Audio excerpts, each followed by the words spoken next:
A'udzubillahi minasyaitonirrajim. Bismillahirrahmanirrahim. Okey, Assalamualaikum warahmatullahi wabarakatuh. Ustazah ucapkan kepada semua anak-anak tahun 4. Diharap semuanya masih kekal fokus lagi untuk belajar secara dalam talian. Okey, tanpa melengahkan masa, hari ini Ustazah akan belajar awak mata pelajaran Jawi. Kita nak sambung pelajaran Jawi. Okey, hari tu kita dah belajar dalam pelajaran pertama, kedudukan huruf Hamzah. Kita dah belajar unit 1, huruf Hamzah di atas huruf Alif yang ada 4 situasi. Lepas tu kita belajar lagi unit 2 iaitu huruf Hamzah di bawah huruf Alif. Ada 3 situasi. Dan hari ini kita nak sambung unit 3 iaitu huruf Hamzah 3 suku pada muka surat 11. Okey, jom kita buka muka surat 11 dulu. Oh, terlebih. Alright. Hari ini kita nak belajar unit 3 iaitu huruf Hamzah 3 suku. Mesti awak tertanya-tanya, apa dia Hamzah 3 suku? Okey, mari kita belajar dan mari kita tengok dia punya pengertian. Okey. Hamzah 3 suku ialah huruf Hamzah pada kedudukan 3/4. Kalau bahasa matematik dia pada kedudukan 3/4 lah. So 3 suku ni adalah 3/4 ketinggian huruf Alif dan ia digunakan pada fungsi seperti berikut. Okey. So kita kena faham, awak semua kena faham Hamzah 3 suku ialah Hamzah yang berada di bukan di atas, bukan di bawah, tapi dia di tempat 3/4 daripada huruf Hamzah.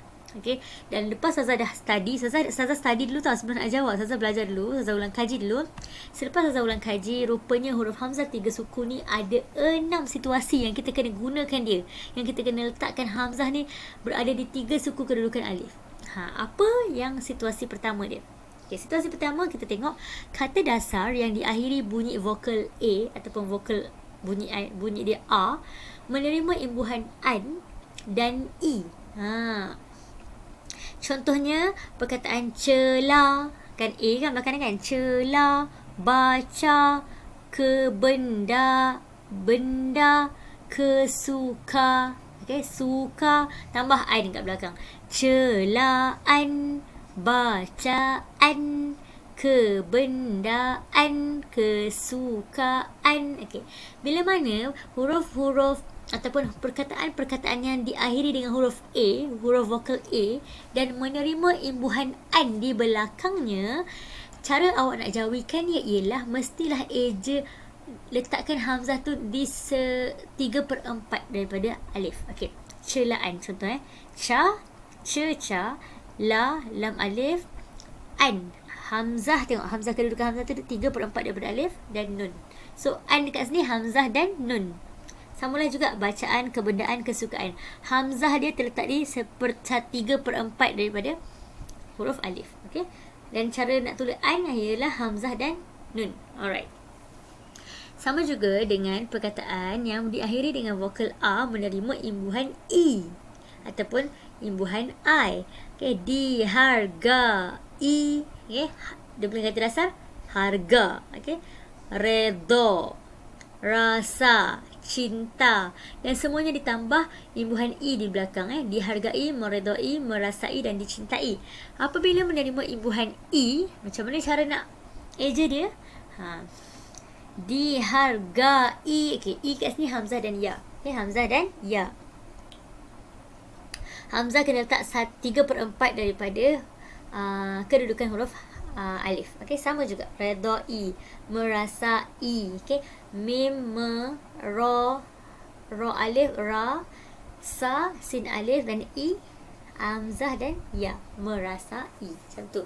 Mesti yang paling penting apa? Hamzah tu mestilah kedudukannya 3/4 daripada Alif. Itu adalah tajuk untuk hari inilah. Okey. Jadi situasi pertama tadi apa benda? Awak kena ingat dia adalah kata dasar yang diakhiri dengan bunyi A menerima imbuhan an dan i. Okay, itu yang pertama lah. Okey, kita pergi kepada situasi kedua. Dia ada 6 hari ni. Okay, situasi kedua, kata dasar juga yang diakhiri dengan vokal U. Okay, tadi kata dasar yang diakhiri dengan vokal A kan. Okay, yang kedua ni diakhiri dengan bunyi vokal U ataupun U menerima imbuhan I. Contoh perkataan dahulu, baharu, rindu, restu. Okey, 4 perkataan yang dia bagi contoh ni semuanya kata dasar dia diakhiri dengan huruf U ataupun bunyi U. Apabila dia ditambah dengan dengan suku kata E di hujung ataupun I, dia automatik bila dijauhikan dia, E di situ akan hamzahnya terletak pada kedudukan 3/4 daripada huruf alif. Contoh nak eja didahului. Okey. Di dal, da dal, hu ha waw hu, lu lam waw lu, i. Okey, i di sini ialah hamzah 3 suku dan ya. Okey, sama juga dengan perkataan-perkataan yang lain ni. Awak kena tengok satu-satu. Awak tengok dan awak fahamkan. Okey, seterusnya. Okey, kita pergi kepada situasi ketiga. Bila awak nak kena gunakan hamzah tu di 3/4 daripada huruf alif. Okey, iaitu situasi ketiga ialah diftong atau gandingan vokal au dan I di awal kata atau di awal perkataan. Okey, diftong atau gandingan vokal au dan I. Okey, au dan I. Apa contoh perkataan yang bermula dengan perkataan au? Inilah dia dah bagi dah. Auto, automatic, aura, audio, aur. Okey, semua bila awak jumpa au di depan perkataan ataupun di awal perkataan, automatik bila awak nak eja dalam jawi ataupun awak nak jawikan perkataan tu, awak kena mulakan au ni. Ejaan au ni ialah, tengok ni, alif, hamzah dan waw. Kenapa kalau kita tak payah letak hamzah, apa jadi? Okey, bila kita letak hamzah dia akan jadi apa? U. Dia jadi lain lah. Okay. So au di sini kena tambah hamzah dan hamzahnya mestilah berada di kedudukan 3/4 daripada alif. Okay, itu syarat dia. Itu formula yang awak memang kena hafal lah, senang cakap. Auto, alif, hamzah, waw. Au, ta, waw, to. Okay, aura, alif, hamzah, waw, ra, alif. Aura, macam tu. Okay. Hamzah tu yang penting tu, dia kena kedudukan dia 3/4 daripada alif. Okay, sama juga dengan bunyi I di awal perkataan. Ice cream, ice, icing, I. Okay. Empat perkataan ni adalah perkataan yang contoh bagi dari bunyi I di awal perkataan. Okay. Macam mana nak eja I ni? Alif, hamzah, ya. Alif, hamzah, ya. Alif, hamzah, ya. Alif, hamzah, ya. Okay. Macam mana kita nak bezakan dia dengan perkataan yang lain? Dia mestilah hamzah tu berada di kedudukan 3 suku ataupun 3/4 daripada alif. Okey, jadi alif, ya, alif, hamzah, ya, I, alif, hamzah, ya, sin, ice, krim, kaf, ra, ya, mim, krim. Macam tu, okey. So yang penting I dekat depan ni alif, hamzah, ya. Hamzah berada di kedudukan 3 suku. Okey, seterusnya. Seterusnya gandingan vokal au, I dan ui. Ada 3 pula. Kalau tadi au dan I di awal perkataan, kali ni gandingan vokal au, I dan ui. Tapi bukan di awal perkataan, dia di tengah perkataan. Contoh perkataan yang menggunakan huruf ataupun bunyi au dekat tengah-tengah. Baung, laung, daun. Okey, dengar Ustazah baca kan? Kalau I pula, baik, saing, lain. Okey, nak dengar kan? Dan yang ketiga, ui. Buih, duit, suis. Okey, bila awak nampak ada gabungan bunyi vokal au, A dengan U, I, A dengan I, ui, U dengan I. Bila nampak je huruf-huruf macam ni di tengah-tengah perkataan, bila awak nak eja dia, awak kena letak alif, hamzah. Okey, kalau au, alif, hamzah, waw. Kalau I, alif, hamzah, ya. Kalau ui, hamzah dan ya. Tapi mestilah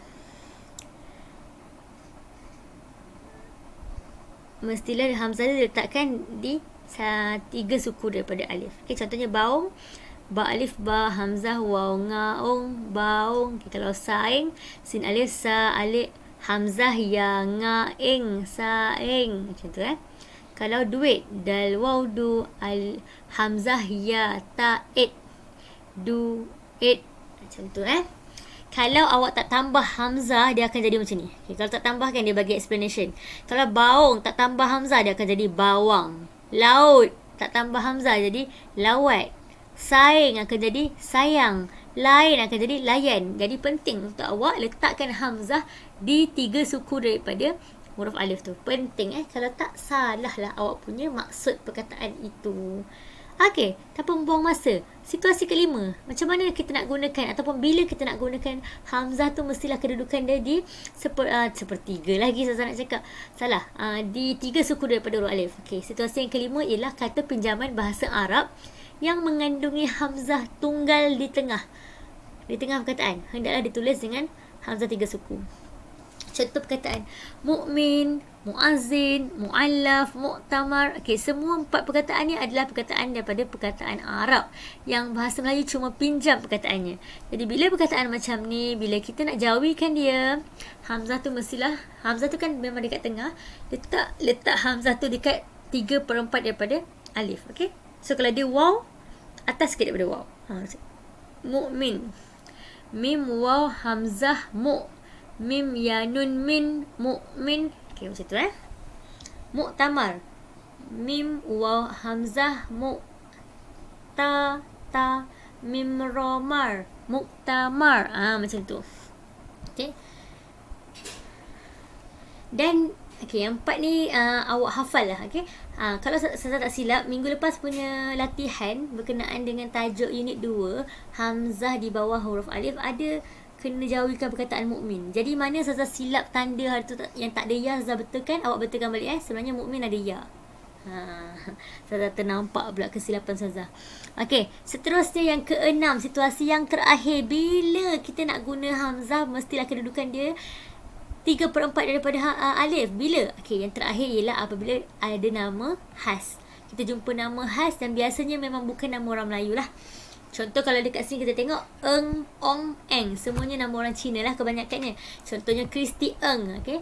Eng dekat sini N dengan G. Kita nak sebut apa? Nge. Bukan nge, Eng. Kita kena sebut Eng. Cara nak eja dia hamzah nga. Okay, hamzah tak boleh terlalu atas daripada nga, tak boleh bawah nga. Dia mestilah 3/4 daripada nga. Macam tu. 3/4 daripada alif kan. So macam ni lah kedudukan dia. Okay, Ong. Ong pun sama. Hamzah dulu, waw, lepas tu nga. Okay, hamzah mestilah 3/4 juga. Dan seterusnya Eng sama juga. Saya tak pasti Eng ke Eng. Saya rasa Eng. Okay, Eng, hamzah ya dengan nga. Okay. Macam ni. Alright. Dan itu sahaja 6 situasi yang awak memang kena setakat baca je awak tak boleh faham. Awak kena tengok satu-satu. Okay. Okay, dan untuk kefahaman awak ataupun untuk macam tengok lagi dekat dengan awak, kena tengok muka surat 14 ni, awak baca petikan yang dia bagi dekat sini. Nanti awak tengok macam mana nak tulis hamzah tu. Okay, dekat dalam ayat. Alright. Alhamdulillah, itu sahaja untuk tajuk hari ni. Dan apa tugasan awak? Macam biasa, bila kita dah mula tajuk baru, Ustazah nak awak buat peta minda ataupun nota yang macam mana awak senang faham tajuk ni. Nota. Contoh tajuk hari ni huruf hamzah 3 suku. Okey, awak buka buku tulis awak nanti. Sebelum awak buka buku tulis, awak fahamkan balik apa yang Ustazah ajar ni. Ada 6 situasi di mana awak perlu letak hamzah 3 suku daripada huruf alif. Ada 6 keadaan. Awak fahamkan betul-betul. Awak tak payah tulis berjela-jela panjang-panjang ni, tak payah. Awak ambil key word saja ataupun kata kunci yang awak faham dan awak tuliskan 1-2 contoh. Sudah memadai. Okey, dan awak buat peta minda. Okey, macam Ustazah ada satu peta minda yang Ustazah buat mengikut kefahaman Ustazah. Ustazah bagi contoh. Contohnya mana? Sekejap ya.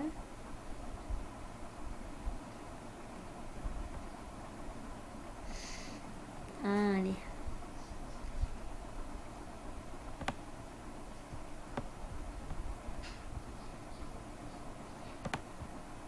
Ni Ustazah punya. Dia tak nampak sangatlah dekat skrin, tapi Ustazah buat ni berdasarkan Ustazah punya kefahaman. Okay, jadi awak pun buatlah macam mana yang awak faham. Okay. Alright. Okay, itu sahaja untuk hari ini. Ustazah harap semua boleh faham. Kalau tak faham, baca banyak kali. Okay, sampai awak boleh faham dan awak boleh tulis nota sendiri. Okay, jangan lupa hari dan tarikh. Berjumpa lagi kita pada pelajaran minggu depan. Dan moga awak faham, dan bila tak faham boleh WhatsApp Ustazah. Okay. Assalamualaikum warahmatullahi wabarakatuh.